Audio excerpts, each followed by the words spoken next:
Hello and welcome to a new video. Today we're gonna take a look at the top 10 teams with buffed Pokemon for the Open Ultra League. The Open Ultra League coming around here right now for only 1 week because Niantic changed their schedule a little bit for whatever reason. I don't really like it, but we have to deal with it.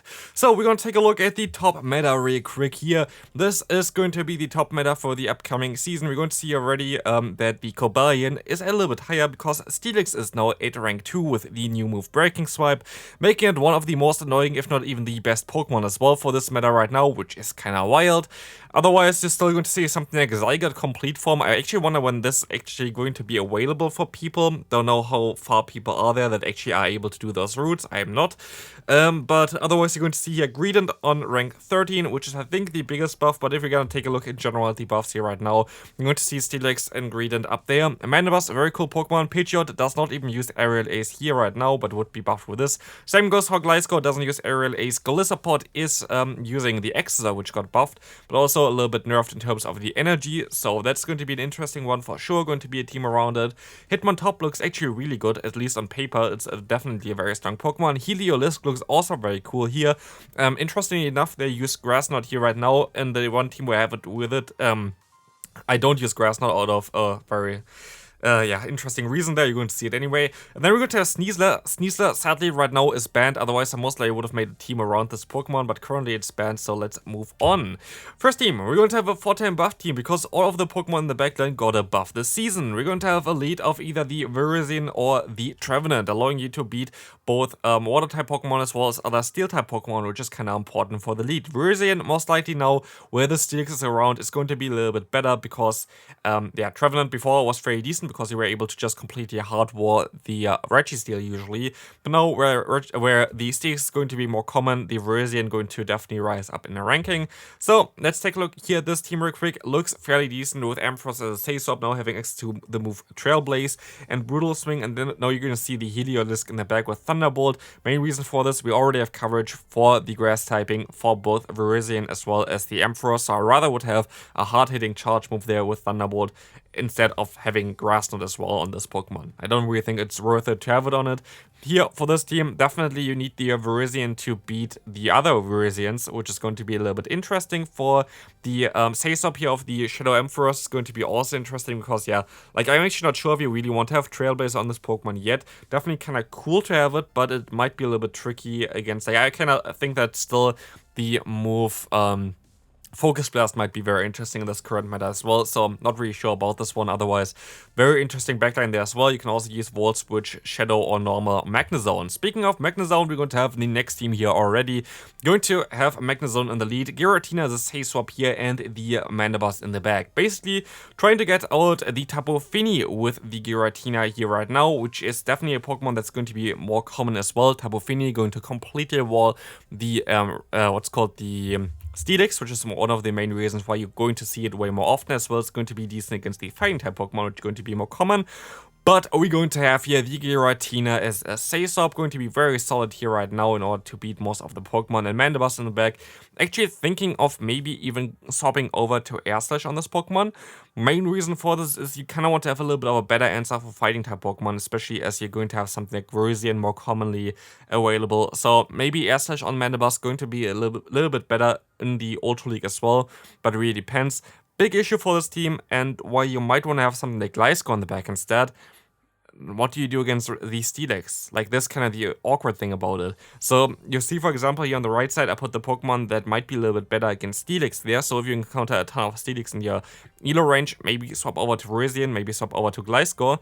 While, if you don't encounter a lot of Steelix, you can just keep the team on the left side. That's basically why I have two different variants here. Really depends on this one Pokemon and how common it's going to be in your Elo range. I'm fairly certain that Steelix is going to be very common in higher Elo, but not as common in lower Elo because not a lot of people have the XL candy for this Pokemon. So, next one coming up, we're going to have buffed Exeter. This is a team from last season. I think it still should work out fairly well. Don't really see why this shouldn't work out. Greedent can be a little bit of an issue for sure because we have triple Shadow Claw here. But actually I could see that Giratina with Dragon Breath also has a little bit more value here. So that's something that you can decide. And Dragon Breath, a variant of Giratina, might be also decent against the Greedent then. So maybe Dragon Breath a little bit better here, but it's debatable. The Alone Sandslash, interestingly enough, here does lose against the Steelix, at least in this simulation, but I'm fairly certain it's because the Steelix basically baits you with Breaking Swipe and then goes for an Earthquake afterwards. But Golisopod going to be also fairly decent here with Liquidation, but again, Steelix is just very broken, so even Pokemon that's supposed to counter it are not ideal, so yeah, I don't really want to play Steelix myself, but I most likely have to just for a showcase. Speaking of Steelix, we're going to have another team here, which is fairly similar to the one before, and I'm wondering if there's even a better Pokemon than Golisopod in the lead for this team, because you might even want to have something better for something like the Virizion there. So here right now we're going to have the Golisopod here to try to answer like a lot of Pokemon like Swampert or something like this, but I could actually see something like a Mantine or something like a Pelipper here, fully XL, would work out well as well. Don't think that the Gyarados is going to be as decent in the current meta, but I feel like both of those other Pokemon, especially the Pelipper, might be very decent for this current meta here right now. Otherwise, a fairly solid team there, fairly simple team.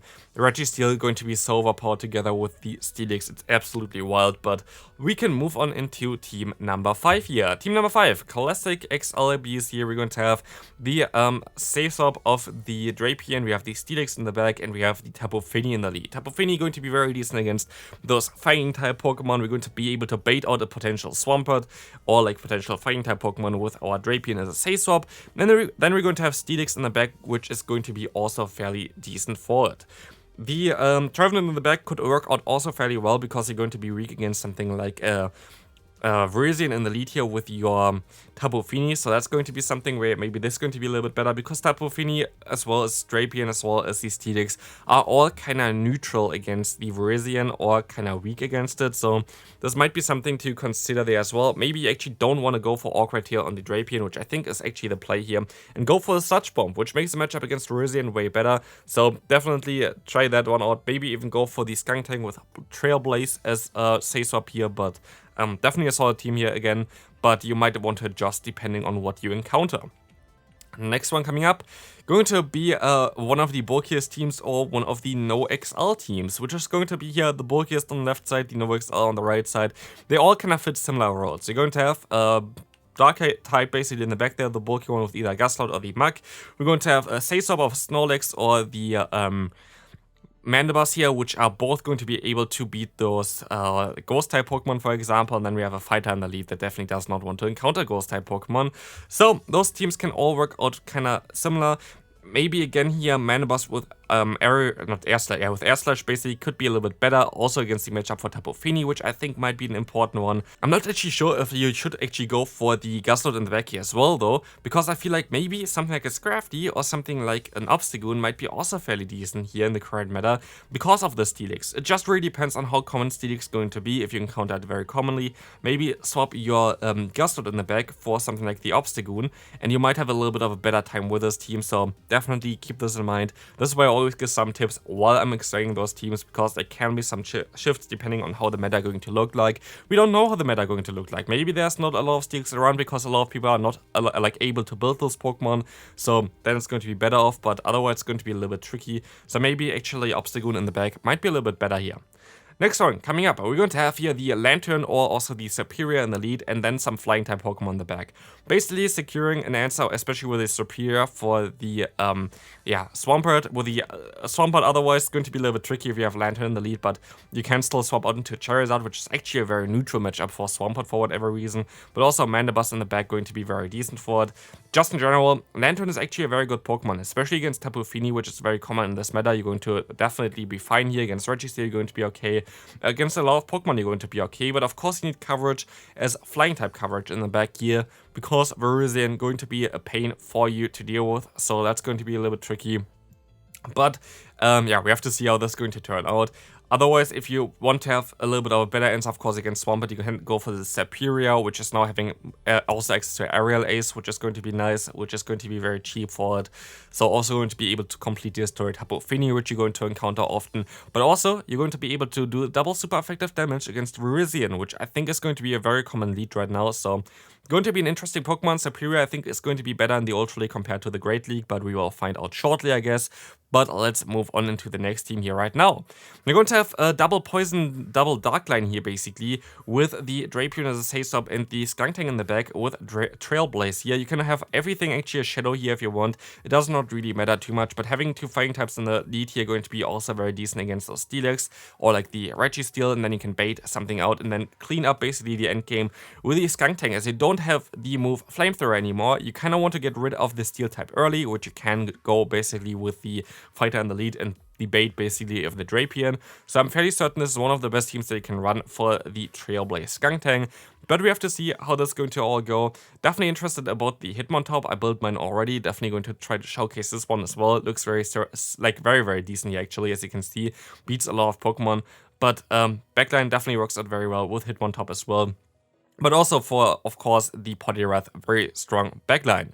Next team, we're going to have the 9th team here right now, going to be very similar to like what we had before. Like the combination of the Virizion plus Steelix is nearly perfect, so you're going to see this quite often. But here we're going to take a look at Greedent as a safe swap. Greedent actually thought it would look way better than it is here right now, but maybe it's also not the team for Greedent, who knows, but I feel like it's definitely a solid one. Could also see something like Nidoqueen in the lead, Greedent as a safe swap, and then it's Scrafty in the back. This could also work out well, but Greedent itself is just a very good, safe option for the current meta. And I might actually try this one out with like the Nidoqueen in the lead, which also definitely would work out for this team. So maybe something to adjust for it as well. And we can now take a look at team number 10, which is going to be a double fighting line here with Steelix in the lead, kind of similar to the one before, just flipped around. Toxicroak, I feel like going to have one of the biggest impacts in this meta right now. Toxicroak is going to be insanely strong. Definitely try this Pokemon out. Virizion Saysau, of course, works out super well, but this team looks just disgusting and a little bit weak though against Swampert. So Swampert is definitely something that you have to keep in mind here. But still, Toxicroak being able to beat Steelix easily, being able to beat Virizion easily, being able to beat the Registeel easily is going to give this Pokemon so much more value. So definitely an interesting one here. But otherwise, hope you enjoyed this one. If you did, feel free to leave a like, and I'll see you then. Bye bye.